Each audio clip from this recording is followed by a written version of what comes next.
Welcome back to Simple Quant. Today we will cover all of combinatorics with the help of our good friend Bergamo. Let's get started. Today's video will be the first part in a 12-part series covering all of probability. Today we will be going over combinatorics. What are combinatorics? Combinatorics is the study of counting, arranging, and combining elements from a set. And this forms the foundation of probability. Because how can you figure out how probable an event is without knowing how many ways that event can occur? Combinatorics helps us figure out the ways in which events can occur. Today's topics include basic counting, permutations, combinations, partitions, and we'll end with a complicated topic, the multinomial theorem.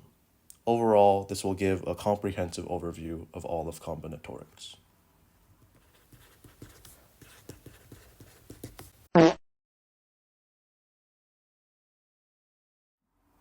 So to start, what is basic counting? So let's say Bergamo here has 3 possible main chicks and 4 different side chicks. The question we might get asked is how many main chick and side chick pairs are possible? See if you can figure it out. Let's say we have our 3 different main chicks here and our 4 side chicks here. Let's say we start with this main chick. How many ways can this one be paired with one of the side chicks?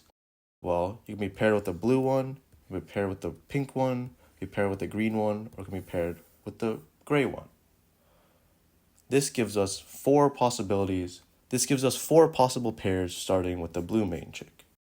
Now what happens if we start with the green main chick? Let's see. By the same logic, the green main chick can either be paired with the blue one, the pink one, the green one, or the gray one, which again gives us 4 possible possibilities for pairings including the green main chick. And finally, by the same logic, if we look at the orange one, she can be paired with again the blue, the pink, the green, or the gray, and that gives us one more time 4 more possibilities including the orange chick. So in total, we have 12 possible main chick, side chick pairs for Bergamo. So how many main chick and side chick pairs are possible? The answer is 12. Now in general, the basic principle of counting is as follows. If there are m outcomes for event A and n outcomes for event B, there are m times n outcomes for event A and B. This is the basic principle of counting. So in our example, we had 3 different outcomes for the main chick and 4 different outcomes for the side chick. So our total outcomes of main chick and side chick equaled 3 times 4 equals 12. Now here's a practice problem to try using the basic principle of counting. There are 8 waiters at a restaurant and 5 steak options. How many ways are there to order a steak from a waiter at this restaurant? Well, to start, there are 8 waiters and there are 5 steaks. So using the basic principle of counting, the amount of ways we can pair a waiter with a steak is 8 times 5, which gives us 40 total orderings. 40 is the answer. Now for one more practice problem, you have 4 different shirts, 13 pairs of pants, and 3 hats in your closet. How many outfits can you make?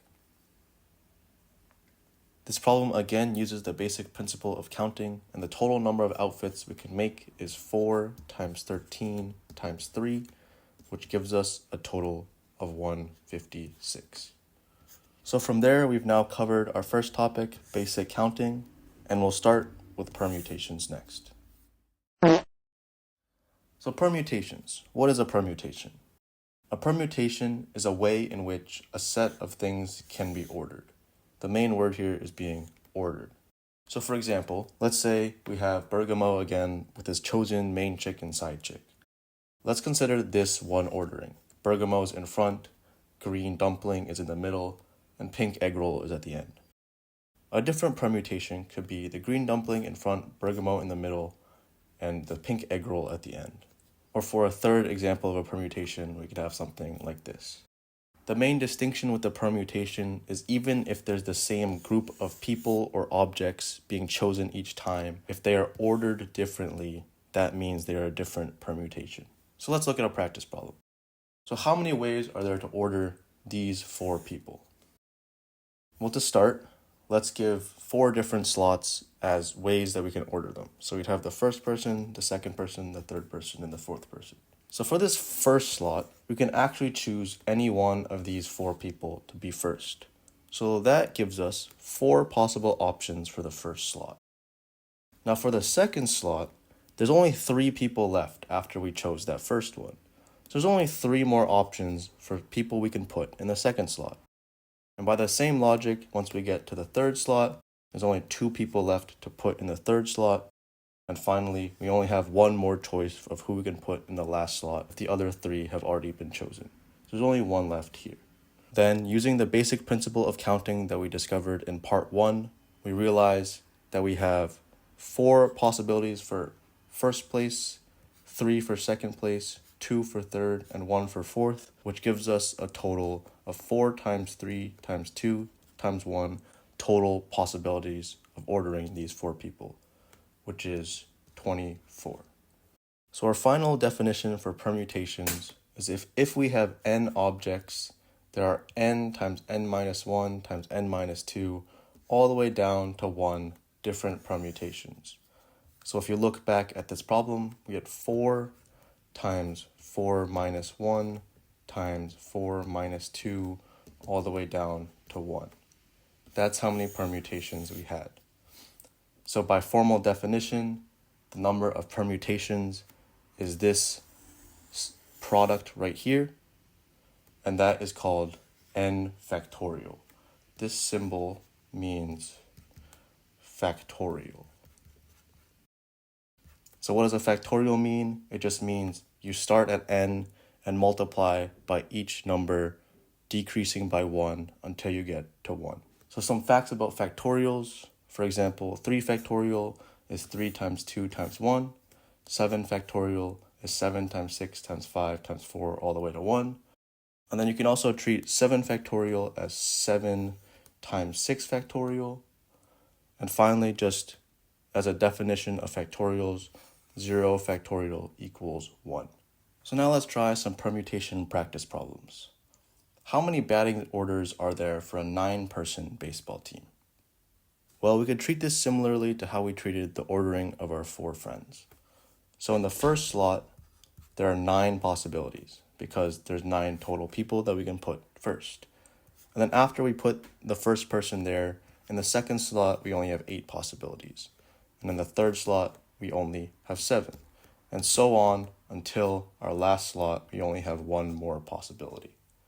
And clearly you can see that the number of possibilities is 9 times 8 times 7 all the way to 1, which is the same as 9 factorial. Now for another practice problem, 5 men and 4 women are ranked by height. If the men are ordered among themselves and women are ordered among themselves, how many rankings are possible? To start, let's order the men. So the ways we can order the men is 5 factorial. It's the same as the baseball, and it's the same as the ordering 4 people. There's just 5 people this time. So there's 5 factorial ways to order the men. And then to order the women, there are 4 factorial ways to order the women. Same logic, just 4 people instead. Then finally, using our basic principle of counting, the total number of permutations is 5 factorial times 4 factorial, which ends up being 2,880. Now there's one other type of problem that comes with permutations. And this question is how many ways are there to order A, A, B, C, C? Now it's the same idea as before, but now the one hiccup is some of the people or the objects that we order are actually the same. Let's see how we can approach this problem. So how many ways are there to order A, B, C, C? So one way to think about it is to label all the letters with subscripts. And that now distinguishes our A's, and it turns into the problem we had before. If A1 and A2 are different letters, then we should have 5 factorial total combinations as figured out in previous problems. But the issue here is that they're not labeled and that they are the same thing. So what happens now? Well, that basically implies a different permutation, such as this one, now equals this one. Because if you get rid of those little subscripts, these two permutations are the same thing. And also, these two are also the same thing. If you get rid of all the subscripts, these all lead to only one permutation, which is this one. So how can you figure out how many of these permutations lead back to the same permutation? Well, if you look here, essentially, these two are the same permutation except you swapped the A's. How many ways are there to swap these two A's? Well, there's 2 factorial ways to swap these two A's. And same thing goes for the C's. So for example, these two permutations are exactly the same, except you swapped this C4 and this C5. How many ways are there to order the C4 and the C5? Well, that's also 2 factorial. The number of redundant permutations boils down to the number of ways to swap around the identical symbols. And the number of ways to swap around the identical symbols is the number of symbols factorial. So in our case, since we had 2 repeating A's and 2 repeating C's, we took the 5 factorial total permutations and each one turned into 4. And these 4 permutations arose because we divided 5 factorial by the number of A's factorial times the number of B's factorial times the number of C's factorial. So our solution is 5 factorial over 2 factorial times 1 factorial times 2 factorial. And these are all the parts of this solution. So we had the total number of permutations, the number of identical A's, the number of identical B's, and the number of identical C's. In general, if there are n objects of which n1 are identical, so for example, in our problem, we had 5 objects in which 2 of the A's are identical, n2, 1 of the B's are identical, or nr, that's just continuing, but in our case, it was n3 and there were 2 identical C's. The total number of permutations is n factorial over n1 factorial, n2 factorial, and so on until you get to nr factorial. Now let's try a practice problem. How many letter arrangements can be formed with the word probabilities? So to start, if our letters were all different, we'd have 13 factorial total permutations. We have some repeating letters, so let's figure out which letters are repeated. We have 1 P, 1 R, 1 O, 2 B's, 1 A, 3 I's, 1 L, 1 T, 1 E, and 1 S. So our final answer, we have to divide by the repeated characters. So our final answer will be 13 factorial over 1 factorial, 1 factorial, 1 factorial, 2 factorial, 1 factorial, 3 factorial, 1 factorial, 1 factorial, 1 factorial, 1 factorial. And this can be simplified into 13 factorial over 12. So that's our final answer. That concludes our coverage of permutations, and we will now move on to combinations. What is a combination? A combination is the number of groups of R objects that can be formed from a total of N objects. Now that sounds kind of confusing, but it's very similar to permutations. The main difference is that in permutations, these 2 orderings would be considered different. In combinations, these 2 orderings are actually the same thing. It doesn't matter how the people are ordered as long as the same people are chosen. So while these 2 are the same in combinations terms, these two are not the same combination because they include different people. So let's take a look at a practice problem and see if that helps us out. So how many ways are there to choose 3 people from these 4 people? And each way we choose 3 people is called a combination. So to start, we have 3 possible people to pick, and the first person to pick can be one of any of these 4 people. So that gives us 4 options for the first person. Now for the second person, since we already picked someone, we have 3 people left. That gives us 3 people.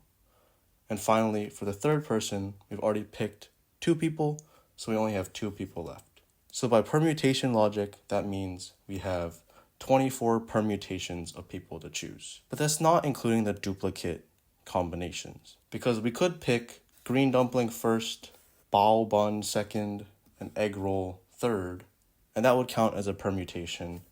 But that would be exactly the same as picking bao bun first, green dumpling second, and egg roll third. So we got to figure out how many of these combinations are redundant. So we know there are 4 times 3 times 2 total permutations of 3 people. Now our question is, how many of these are redundant? Well, let's say we have bao bun, dumpling, and egg roll in this order. That counts as a permutation. But how many ways can we order these 3? Because ordering these 3 all count as the same combination. So how many of these are actually the same? Well, any one of these can swap places with any of the other ones. And that gives us a total of 3 factorial total ways to order these 3 people. So out of our 4 times 3 times 2 total possibilities, 3 factorial are actually redundant. So this is our answer. This is how many ways we can choose 3 people out of the 4.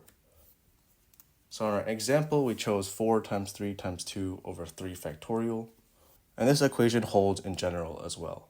In general, the number of ways to choose r people out of n objects is n times n minus 1 times n minus r plus 1 over r factorial.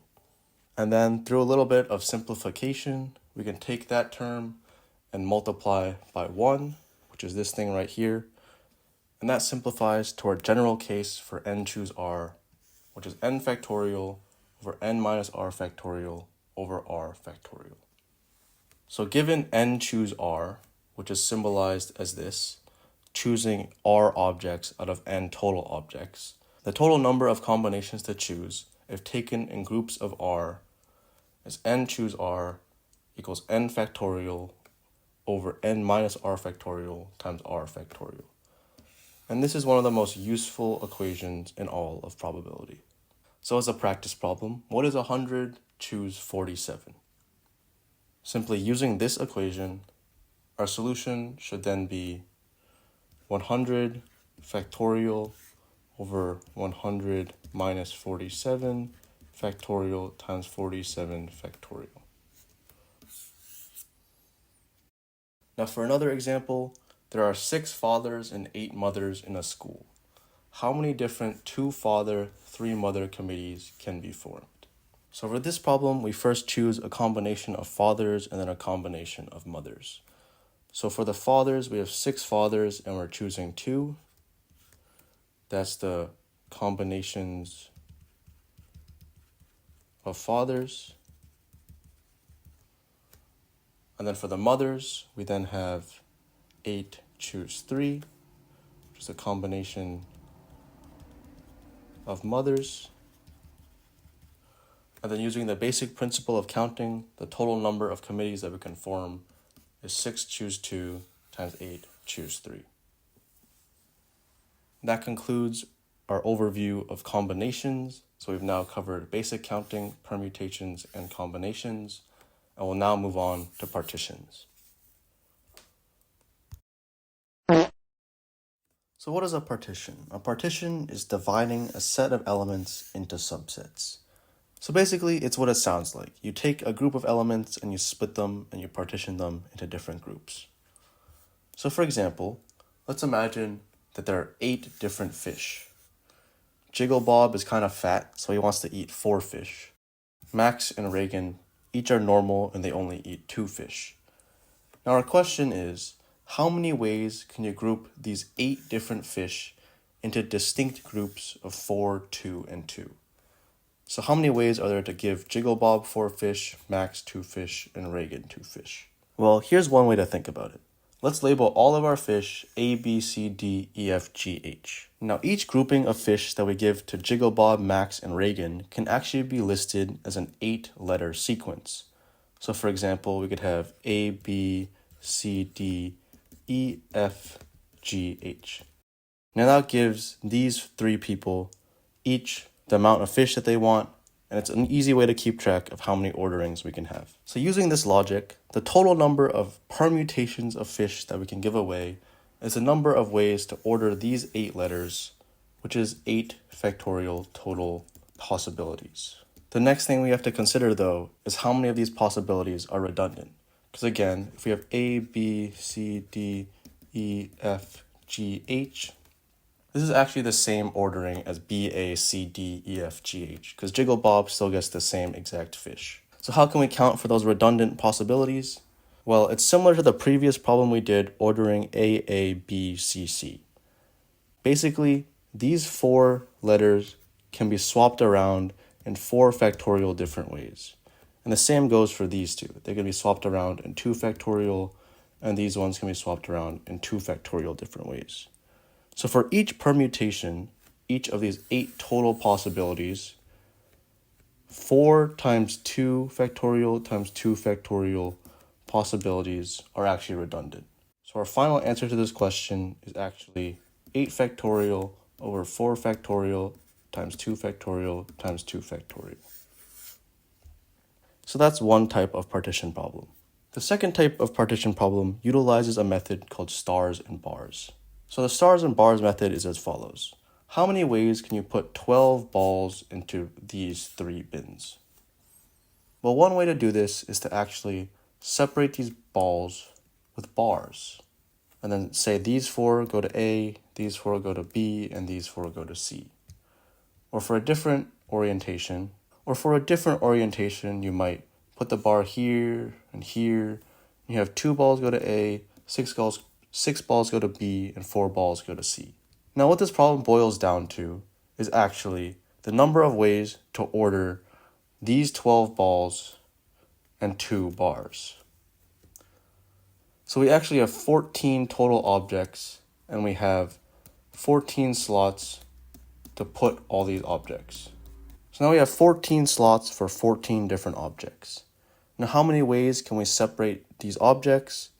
Well, the answer is to actually see how many ways we can put the 12 balls in the 14 slots, which is 14 choose 12. That's our solution. This method is called the stars and bars method because oftentimes you won't see problems with just balls, but you can have any object, and if you split them into a numbered amount of groups, you can use this method. So in general, the stars and bars method states that if you split n items into k groups of unknown size, this can be represented as splitting n stars with k bars, which has a solution of n plus k minus 1 divided by n. So in our case, we had 12 stars, we had 3 groups, and that led to a total of 12 plus 3 minus 1 over 12 different groupings. Now let's try a practice problem. How many non-negative sequences of A1 through A4 satisfy A1 plus A2 plus A3 plus A4 equals 27? Now this might be tricky at first, but this is just another way of saying how can we split 27 into 4 groups?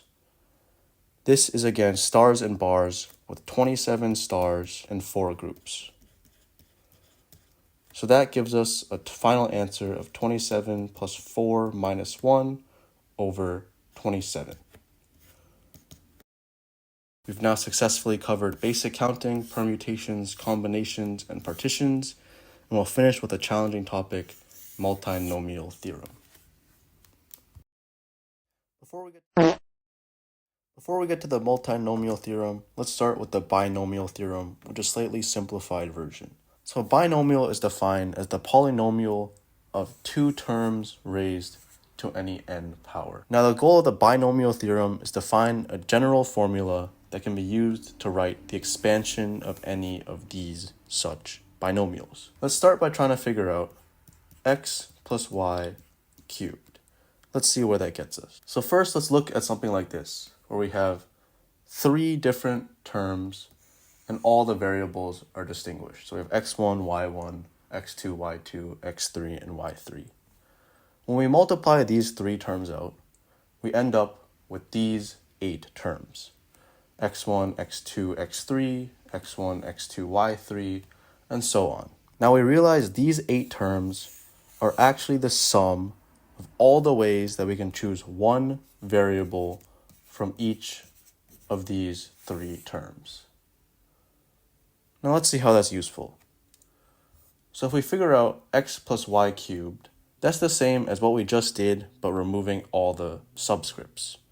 So now this would be an x cubed, and this would be an x squared, y, and so on. From here, now we can group the like terms and get our final answer.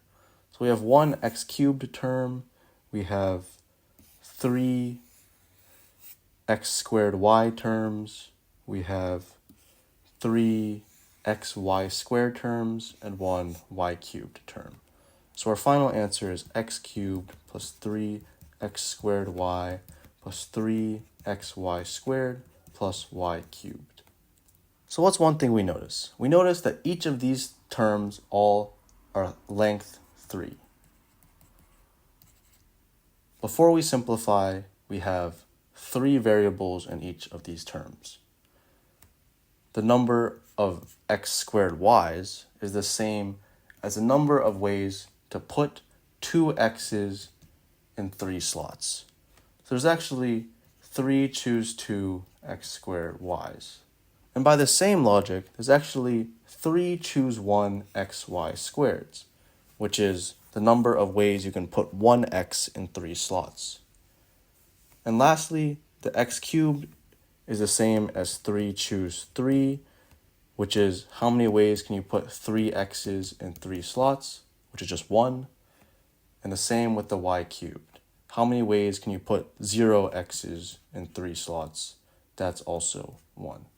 So what we notice is that the coefficient for each of the final terms in our polynomial is actually the number of ways to choose the number of x's out of the total length, which is 3.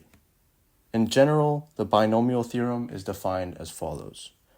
X plus y to the n equals the sum of k equals 0 to the n of n choose k times x to the k times y to the n minus k.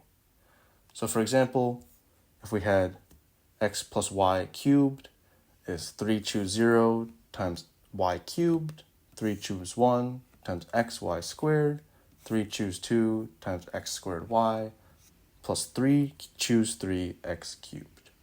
And that was our original solution. Y cubed, this is 3xy squared, 3x squared y, and x cubed. So now that we understand the binomial theorem, we now move on to the multinomial theorem, which is simply the binomial theorem in higher dimensions. So what does that mean? The multinomial, for example, could be something like a plus b plus c to the 4th.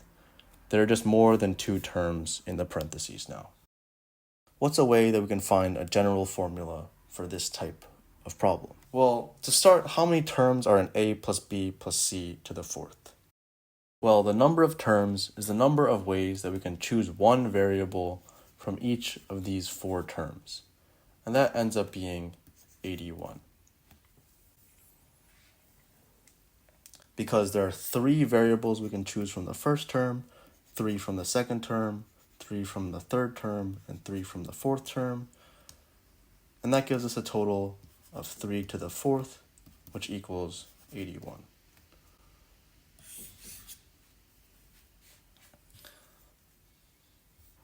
We know one of the terms in our final polynomial will have this variable at the end, a squared bc. How many of those a squared bc terms will we have?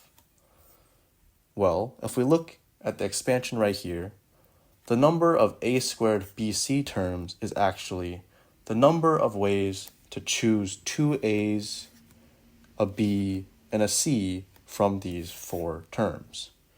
Now, how many ways are there to do that?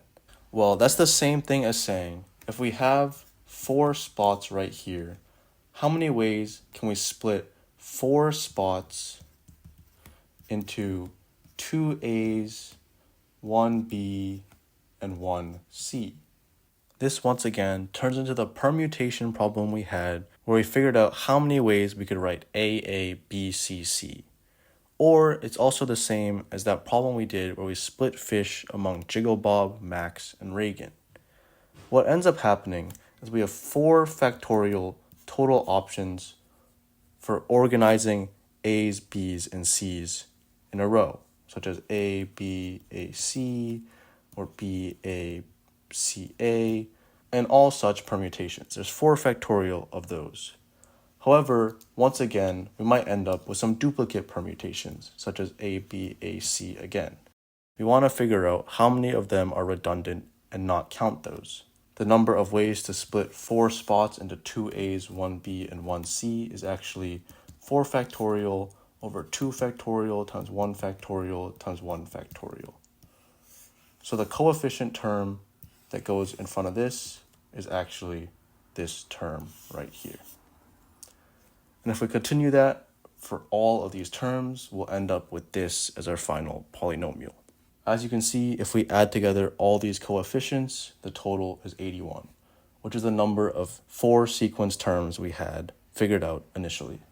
So to conclude, what is the general form of the multinomial theorem? Well, given that we have x1 plus x2 plus x3 all the way to xr to the n, which is a multinomial, this number can be expanded as the sum of all possible n1, n2s all the way to nr that add up to n of n factorial divided by n1 factorial, n2 factorial, all the way to nr factorial. This is the term we figured out earlier is the coefficient times whatever variable we have at the end, which is x1 to the n1, x2 to the n2, all the way to the xr to the nr.